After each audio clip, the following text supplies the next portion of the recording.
So I've identified the colors that I need, which are here. As you can see, they're all Staedtler brand. The reason why I'm just keeping it Staedtler is this is what most of you guys can get from local stationery shops or from the Staedtler website. So yeah, that's the reason why I'm keeping it purely Staedtler for this video. And yeah, I advise everyone to get as many ballpoint pens as they can from different brands. You know, the more the merrier. Just gives you more options and more things to work with. At the end of the day, all pens do have different types of toning. Not all of them, but most of them do have like different shades of orange and different shades of pink. But first thing you do is just really lighten up the sketch, you know, because ballpoint pen is one of them ones when once you apply it on top of the pencil still comes through. So we're just gonna go like this lightly, just get rid of some of the excess pencil marks, because we'll still be able to see the sketch, which is what we want. We want to be able to still see it, but we don't want to leave too many harsh pencil lines.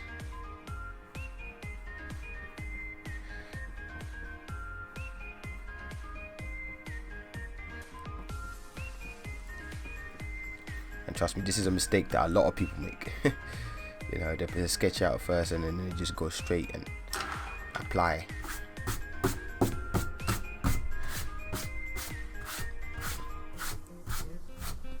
Sorry about that aggressive noise. Just me trying to get rid of the rubber. Okay, we're good. We're good to go. Again, I'm just using a standard rubber, nothing special. So first thing we'll do, you also need a scrap piece of paper like this, where you can scribble on just to get the ink flowing, and you will need a tissue paper to wipe the pen as often as you can. I recommend doing it every time you stop. You know, I've been drawing with ballpoint pen for many years, and that's still something I'm trying to get used to. So yeah, let's get into this. So we start with a nose. Again, always lightly over harsh lines, even if you're 100% confident of how you know how you want it to look and everything. Layers, build it up. This is where that Lego technique that I'm always talking about comes into hand. It's all a process. Don't rush it. So ballpoint pen, yes, it does require a lot of patience. You know. So we do first layer inside. Wipe again in a different direction. Again, if you don't have masking tape on the paper, then rotate the page if that makes it easier for you to cross hatch.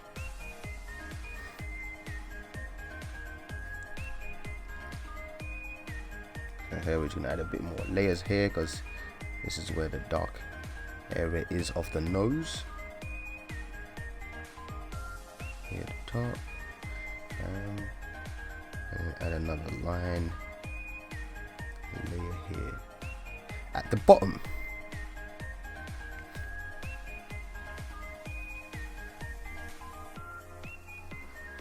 Boom. Zoom in a little bit to help you guys out. There you go. Okay, so now do around the nose. As you see, that was fairly easy. There was nothing really stressful about it, but it was just the fact that I brought it up in layers to give you all these 3 different tones.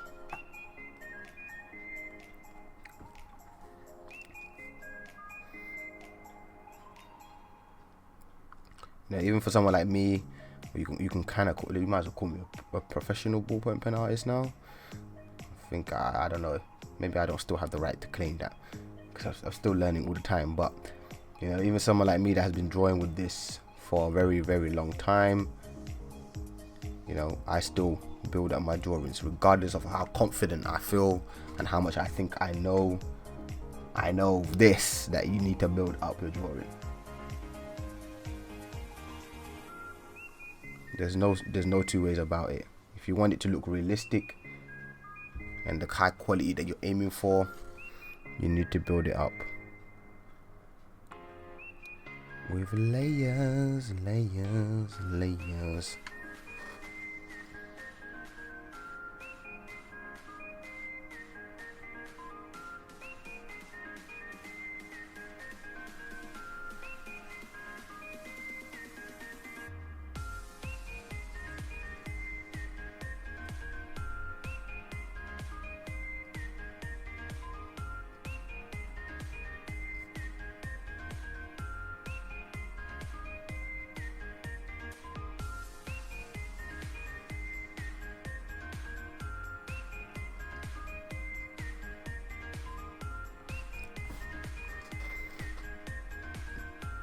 Yeah, we're gonna make the edges darker.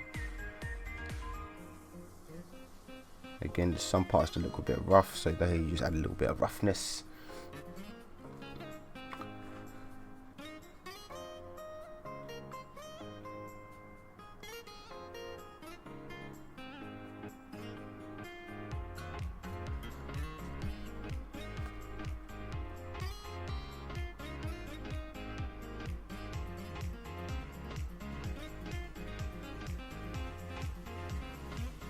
Bam. Okay, so we go here, start adding in one of the eyes, even though his eyes are pretty just closed. It's like there's no eye action.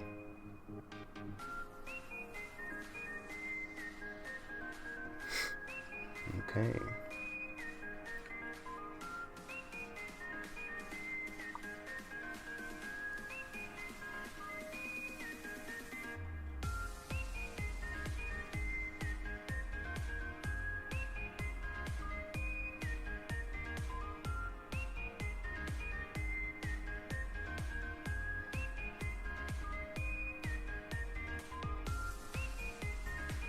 Boom. Liking the way that's looking. It's looking solid. Then come back, add a bit of grayness.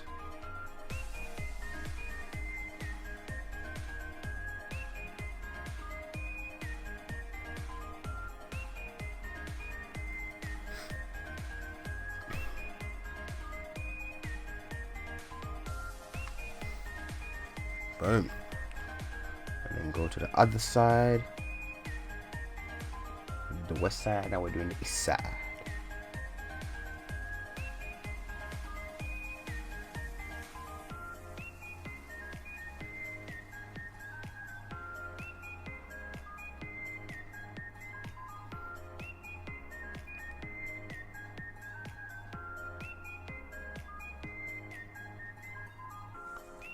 There you go.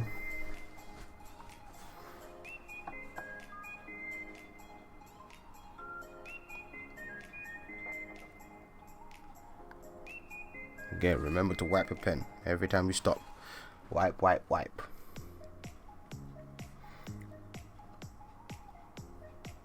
If you're wondering, am I telling myself that? Yes, I am. I'm telling myself wipe, wipe, wipe. Because sometimes you can get caught up in the drawing and then forget, and then this blob just comes out, and then you're like, why did I do that? Okay, you don't want to sound squeaky like me, but you know what I mean. Sometimes you get caught up in the drawing, which I've done multiple times.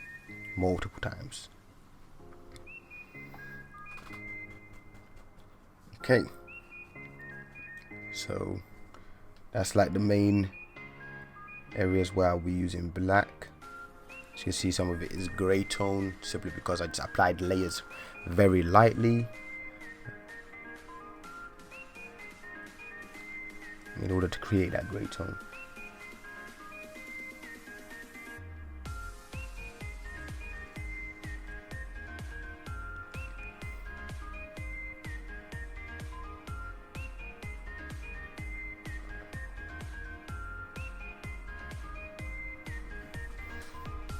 Okay, so now next color we're gonna bring in is red. Then get that going. Got that going. Okay, and now here we're just gonna go outwards, because we're drawing here as in bird hair, so we want to go in the direction of the hair.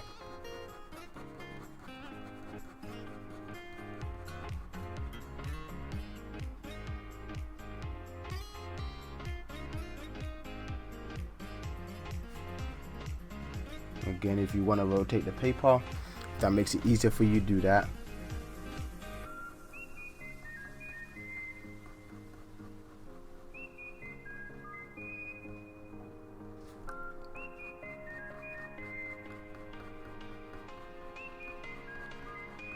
Again, you also want to lift up your pen at every stroke So every stroke you do, lift up the pen.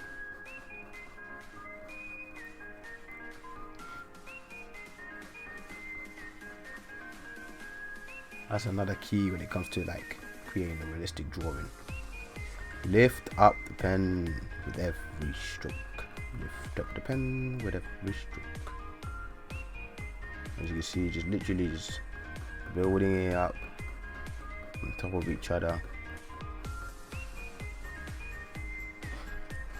until I'm satisfied. You, the artist, has to be like, you know what? I kind of like that. Don't feel like I need to add any more to that. That's looking pretty dope, pretty sick.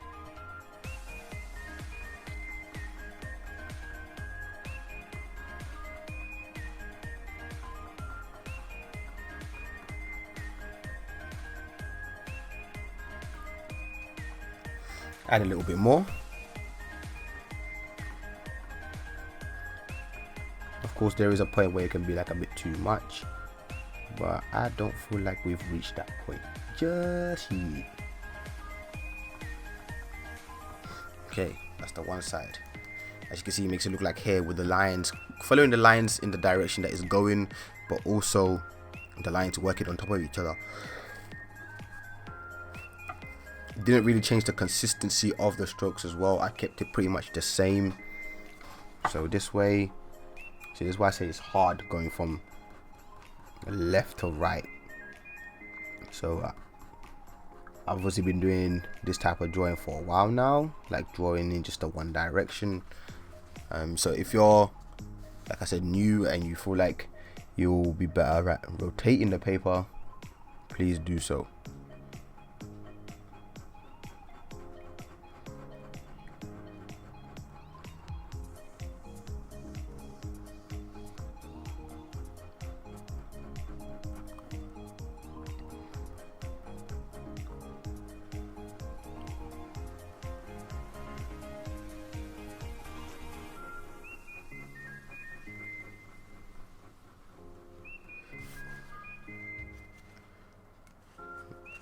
Wipe.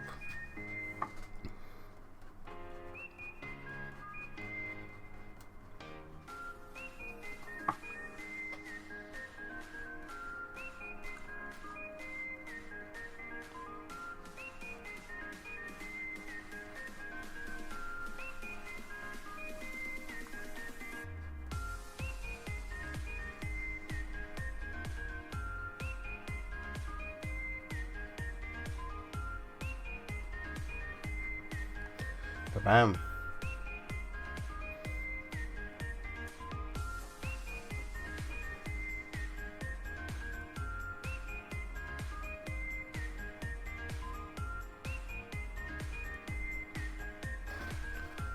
There we go. It's looking pretty sick.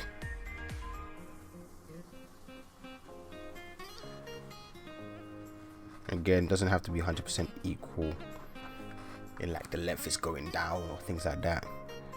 That doesn't really matter. So red is out of the way. We're gonna come back to it though. It's not done yet. This is just me showing you the first couple layers. So now we're bringing in the light blue again. Use the paper to get the ink to flow.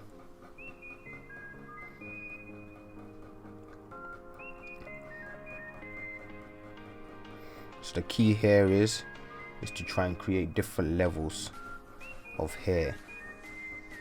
So as you saw before, we did already like the sketch of how high we want the head to be. And when it comes to ball pen, you want to act like you're almost like grazing the paper. Almost like you're trying to miss it.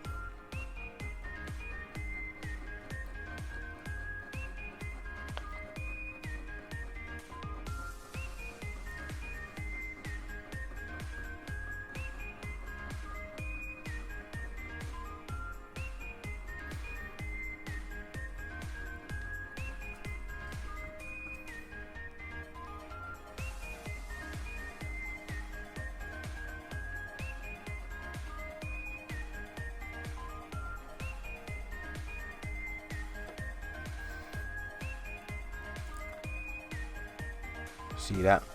I don't know if you guys saw that, but let me go up a bit. You see that blob?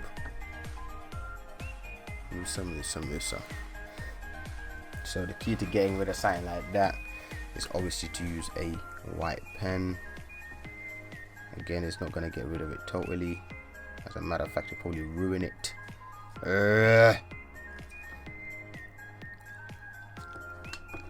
Which is very annoying.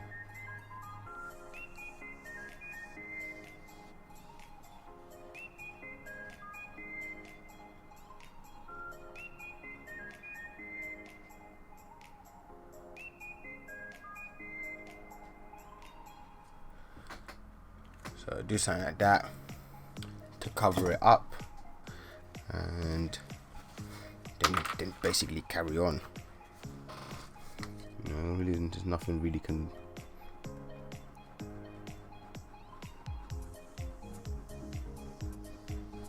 Again, like I said, it takes a lot of patience because sometimes the ink doesn't even flow, and it's just like, come on, man, get at me, work. Let's work together.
So as you can see, blue is really starting to come together nice and slowly.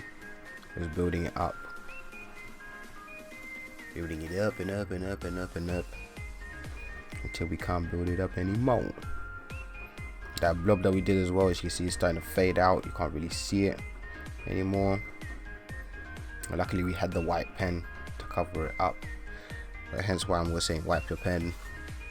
You know, even someone like me, it happens to me, so keep that in mind, ladies and gents. So now we're going to be moving on to the main body. We're going to be adding in a bit of pink action.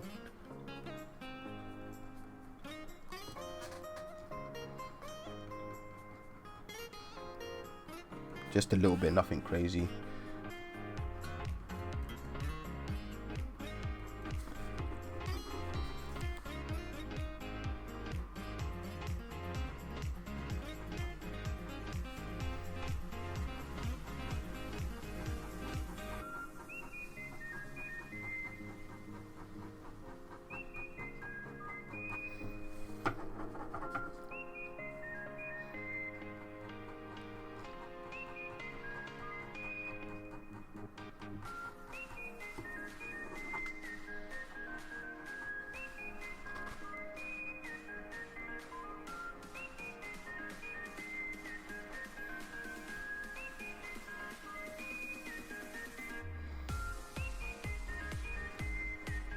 Again, you still want to keep the hairs going in the direction of the actual hair. You just don't want it to be like at random.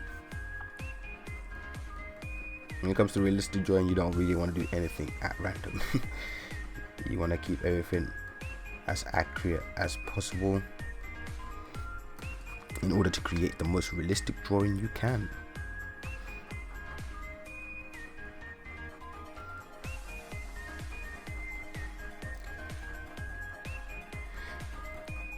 And also, something else that I want you guys to practice is leaving white space. It's very important. Understanding that you don't have a white pen. That's the way. Although I have a white pen now, but before, when I didn't for many years, I say like at least the first 10, 15 years of my drawing career as a ballpoint pen artist, I never had a white pen. I've only recently bought it like last year or the year before.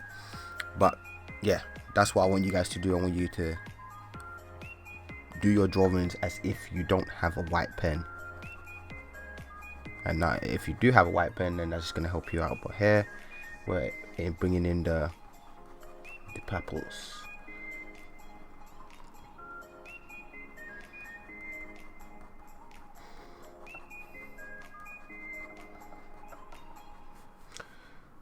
So there's a lot of white area here, which I'm going to try and leave. Again, as you can see, I'm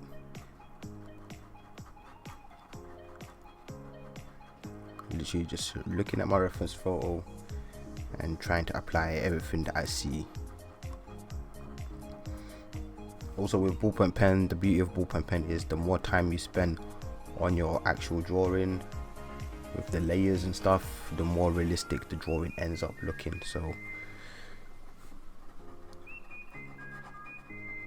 the more you, basically what I'm saying is, the more you build up your patience, the better your drawings are gonna turn out. So keep that in mind next time you plan on doing a ballpoint pen drawing, saying, you know what, if I want this to look great, I want it to look the way I want it to look, I have to be patient with it, and the results comes with it. So patience is very important, very important.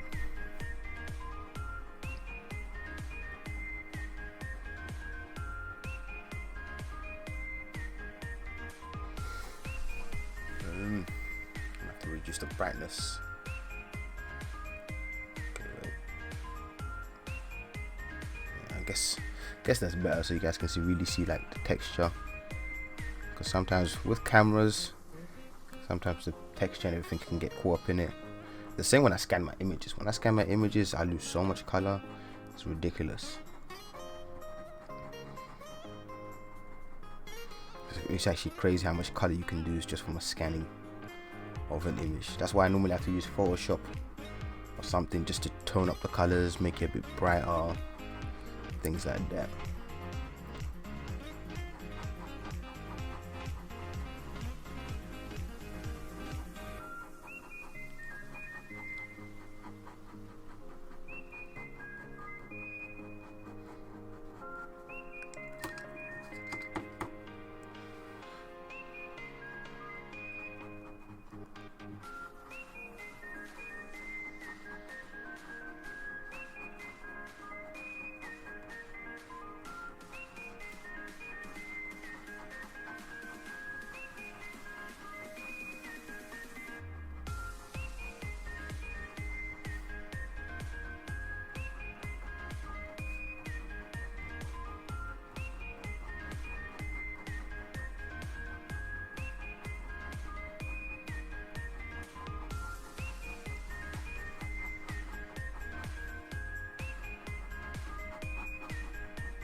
As you can see, really starting to build it up, really adding more and more layers.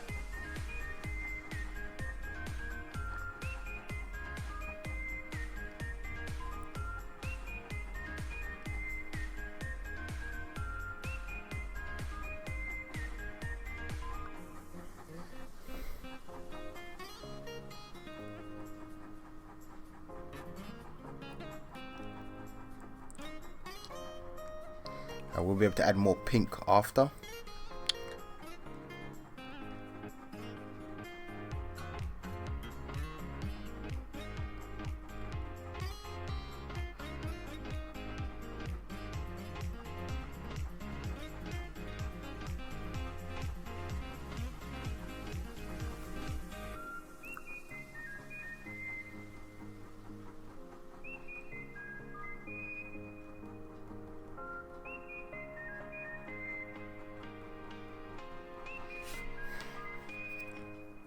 Boom.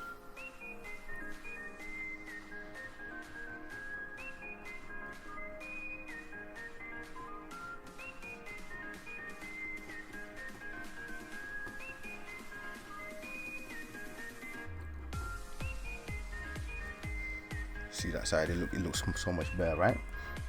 With all them layers on top.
Okay, so now we're going to bring in a bit of dark blue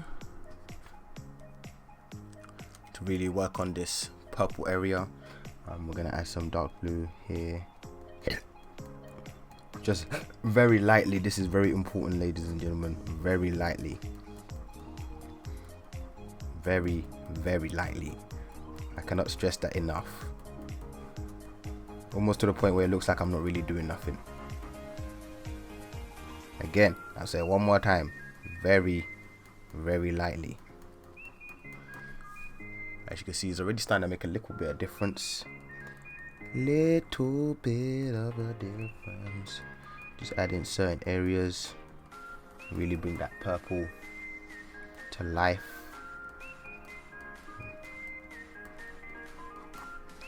You know, this is something that you guys need to practice when it comes to like blending colors.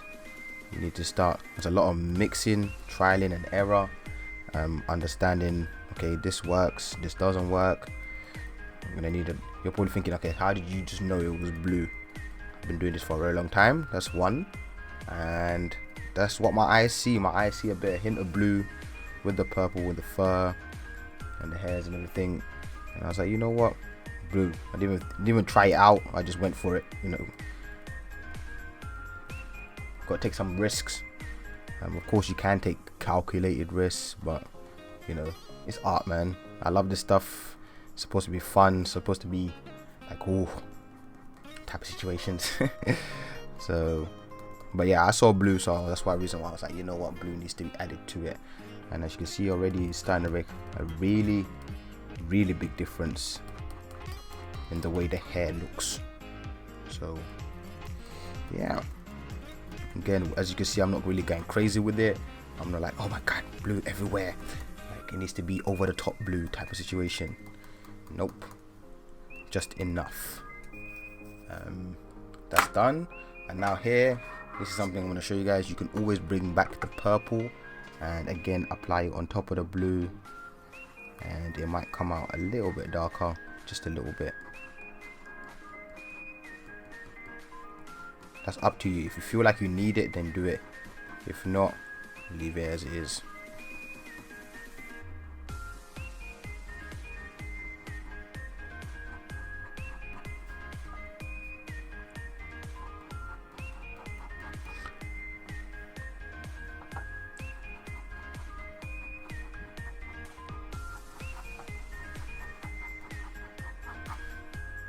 Boom.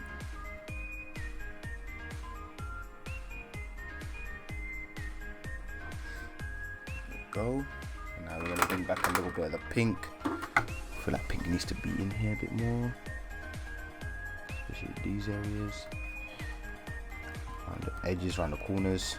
I feel like the pink can do a little bit of job here. Yeah, like that. That's alright.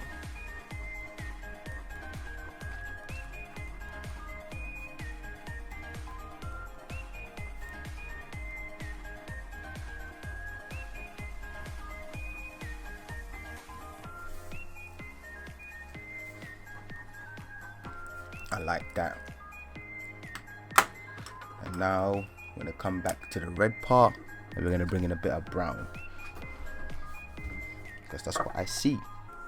I see that the red has a bit of a darker tone to it, so that's the reason why I've decided to bring in a brown in order to create that darker tone. Back in the day, I would use black. That's what I would use. Obviously, as the years gone by, practicing, trialing and error, I thought to myself, why am I not using brown in order to create a darker shade of red? And here we are now. That's what I've been doing, man, and it's been working wonders for me. I love it.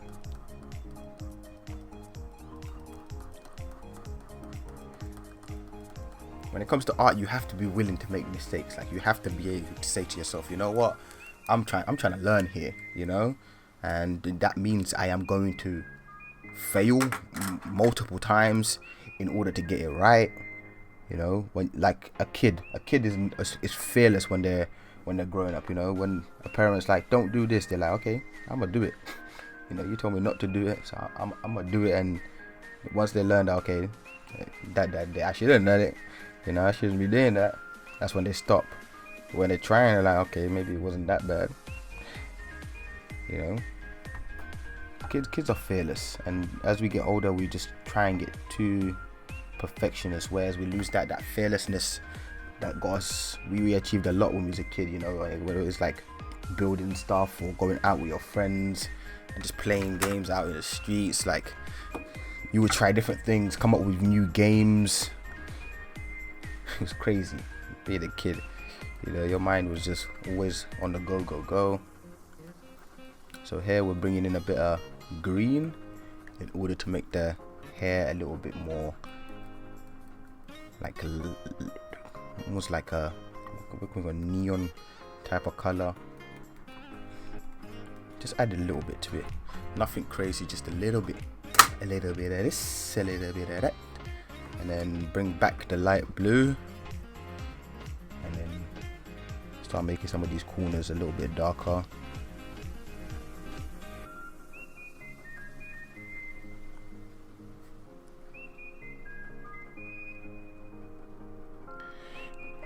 Again, with ballpoint pen, you're not gonna get the 100% exact same tone as your reference photo. That's just something you have to, like, you know what, but try and get as close as you can. That's with a lot of blending of colors and mixing and matching. But as I said, as you go along over the next couple of months and stuff, with me giving you guys all this ballpoint pen knowledge, will turn some of you or all of you into great ballpoint pen artists and freehand artists, because obviously I'm a freehand artist, is what I do. So hopefully these tutorials will be helpful to you and others that you feel like could benefit from this type of tutorials. Let them know, as it's going down over here on the Patreon.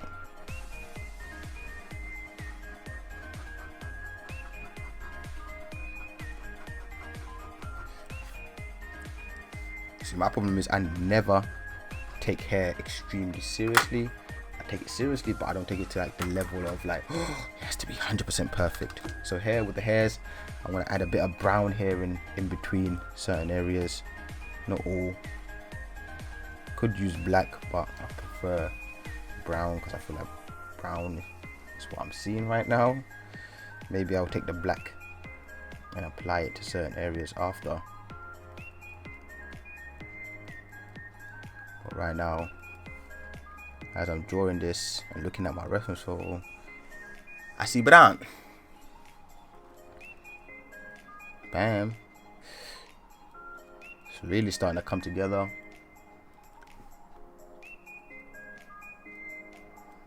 Which is exactly what we want.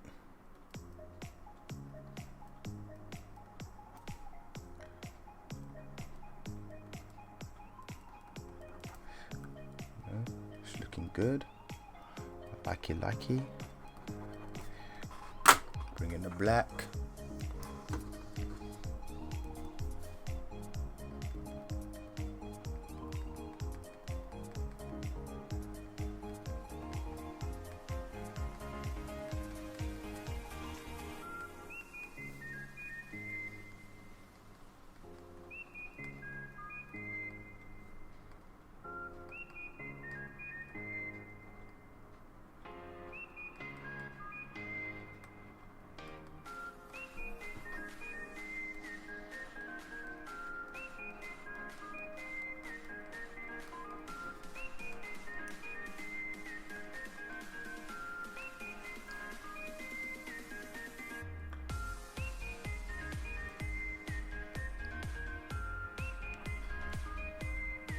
Yeah.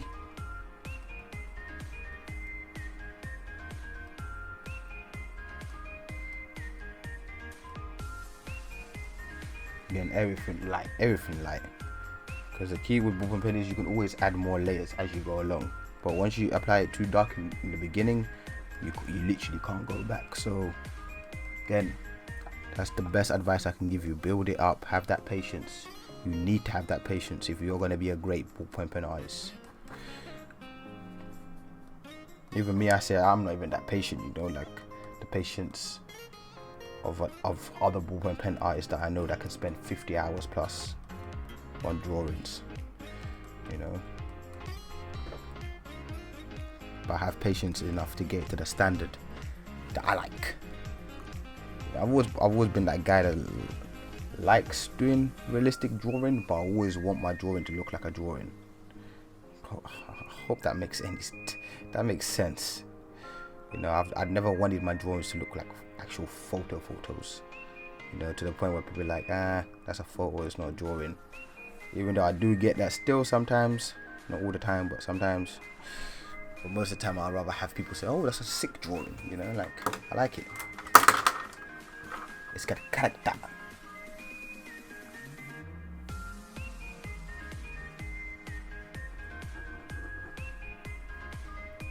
So bring back the blue again. Just going back and forth with the blue. Really trying to fill out this hair.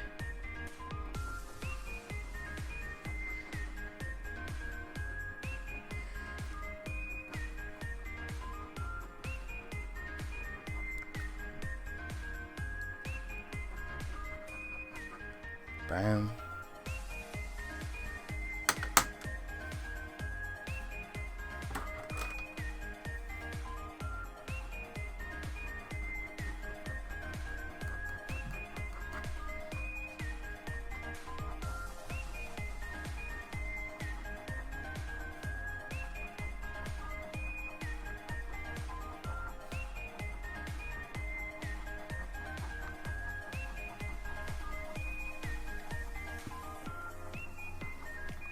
Okay, we're really trying to reduce the minimum. We don't want too much white coming through. That's not what we want here. So that's why I'm really trying to cover up some of these gaps.